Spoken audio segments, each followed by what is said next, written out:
Hello বন্ধুরা, কেমন আছো সবাই? আশা করি সবাই ভালো আছো। আমিও খুব ভালো আছি। চলে এসেছি নতুন আরেকটি রান্নার রেসিপি নিয়ে। আমার রান্নার রেসিপিটা শেষ পর্যন্ত দেখতে থাকো। আজকে করব মাশরুম রান্না। মাশরুম তো কম বেশি সবাই রান্না করো। আমি কিভাবে রান্না করি সেটাই তোমাদের সঙ্গে শেয়ার করব। চলো ভিডিওটা শুরু করা যাক। প্রথমেই দেখো এখানে মাশরুম নিয়ে নিয়েছি। আমি মাশরুমটা আগেই কেটে নিয়েছি। একটু ছোট ছোট সাইজ করে মাশরুমটাকে কেটে নিয়েছি। আর মাশরুমটাকে না সুন্দর করে ধুয়ে নিতে হবে। মাশরুমের গায়ে প্রচুর নোংরা লেগে থাকে। আমি মাশরুমটাকে 4 থেকে 5 বার ধুয়ে নিয়েছি। আর এদিকে দেখো মাশরুমে দেবো কিছুটা আলুগুলো ছোট ছোট করে কেটে নিয়েছি। এবার মশলার জন্য গোটা জিরে, পেঁয়াজ কুচিয়ে নিয়েছি, রসুন ছাড়িয়ে নিয়েছি, আদা, শুকনো লঙ্কা, তেজপাতা, লবণ, হলুদ আর তেল, সমস্ত মশলা আমি গুছিয়ে নিয়েছি। এদিকে দেখো জল বসিয়ে দিয়েছি। জলটা হালকা গরম হলে মাশরুমগুলোকে দিয়ে দেব।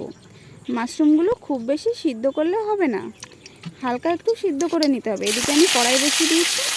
কড়াইতে আমি আলুটাকে ভেজে নেব। তেল দিয়ে দিয়েছি। তেলের ভিতর আলু দিয়ে আলুগুলোকে একটু লাল লাল করে ভেজে নেব। এদিকে মাশরুমটা আমার সিদ্ধ হয়ে গেছে।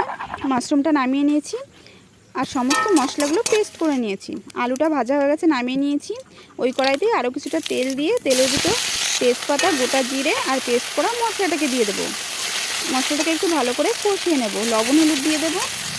মশলাটা আমার প্রায় কষানো হয়ে গেছে। একটু চিনি দিয়ে দেবো। মশলাটা কষানো হয়ে গেছে। ওর ভিতর মাশরুমগুলো দিয়ে দেবো। ভেজে রাখা আলুটাকে দিয়ে দেবো। দিয়ে ভালো করে মশলা দিয়ে কষিয়ে নেব। মাশরুমটাকে তো কষিয়ে নিয়েছি। এবার অল্প পরিমাণে জল দিয়ে দেবো। খুব বেশি জল দিলে হবে না। কিছুটা সময় ঢাকা দিয়ে রাখবো। ঢাকনা খুলে দেখো মাশরুমটা আমার 80% হয়েই গেছে।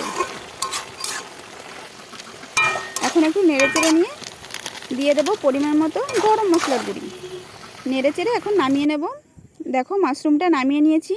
দেখতে দেখেছো কত সুন্দর হয়েছে? দেখতে না যতটা সুন্দর হয়েছে, খেতেও কিন্তু তার থেকে অনেক বেশি ভালো হয়েছে। তোমরাও আমার মতো এইভাবে মাশরুমের রেসিপিটা ট্রাই করতে পারো। আর আমার ভিডিওটা যদি ভালো লেগে থাকে like, comment, share and subscribe করে দিও।